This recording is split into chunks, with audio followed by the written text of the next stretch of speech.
এবং আমরা চাই নির্বাচনের যে তারিখ ঘোষণা হয়েছে তার কোনো হেরফের না হয়ে এই তারিখেই নির্বাচনটা অনুষ্ঠিত। দল, আলেম ওলামা, সিভিল সোসাইটি, সাংবাদিক সমাজ, এক কথা কেউ বাকি নাই, সকলের উপরেই নির্যাতন নিপীড়ন দিয়েছে। এখন জাতি একটা দীর্ঘস্থায়ী মুক্তির দিকে আগাতে চায়, শান্তির দিকে আগাতে চায়, একটা সুশৃঙ্খল জাতি হিসাবে আত্মপ্রকাশ করতে চায়। এবং আমাদের যুব সমাজের যে প্রত্যাশা, যেটার জন্য বুক চিতিয়ে তারা লড়াই করেছিল, জীবন দিয়েছিল, তাদের প্রত্যাশা পূরণ এখন আমাদের দায়িত্ব। আমরা আজকে মহান রবের দরবারে সেই সমস্ত আল্লাহর বান্দাদের জন্য দোয়া করছি যারা জুলুমের হাত থেকে দেশকে বের করে আনার জন্য লড়াই করে জীবন দিয়ে দুনিয়া থেকে বিদায় নিয়েছেন।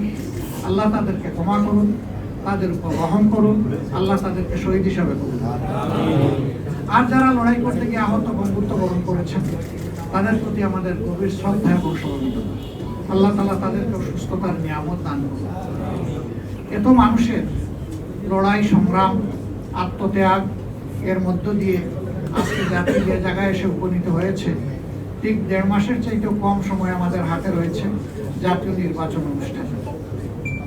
আমরা অঙ্গীকারবদ্ধ এই নির্বাচনকে সুষ্ঠু করতে, গ্রহণযোগ্য করতে আমাদের পক্ষ থেকে আমরা সর্বাত্মক সহযোগিতা করব। এবং আমরা চাই নির্বাচনের যে তারিখ ঘোষণা হয়েছে তার কোনো হেরফের না হয়ে এই তারিখেই নির্বাচনটা অনুষ্ঠিত হবে।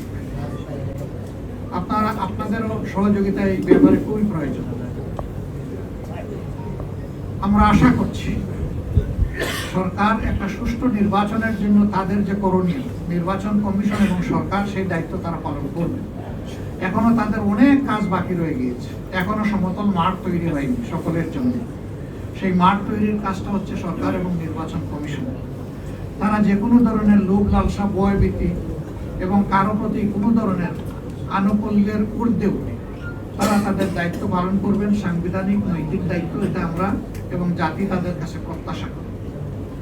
এর যে কোনো ধরনের ব্যতিক্রম এই জাতি মানবে না, কারণ এই ব্যতিক্রমটাই তো আমাদের জীবন থেকে অনেকগুলো বছর কেড়ে নিয়েছে। 3টা নির্বাচনে এই যে এখানে যারা উপস্থিত, আমি বিশ্বাস করি অধিকাংশই আপনারা কোনো ভোটই দিতে পারেন।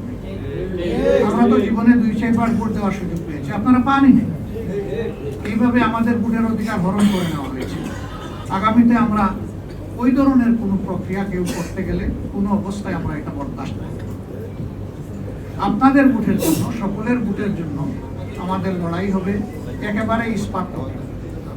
এই ঐক্য, জাতীয় ঐক্য আপনাদের সাথে মিলেমিশে, এই জেনারেশনের সাথে মিলেমিশেই আমরা একটা সুষ্ঠু নির্বাচন আদায় করতে চাই ইনশাআল্লাহ।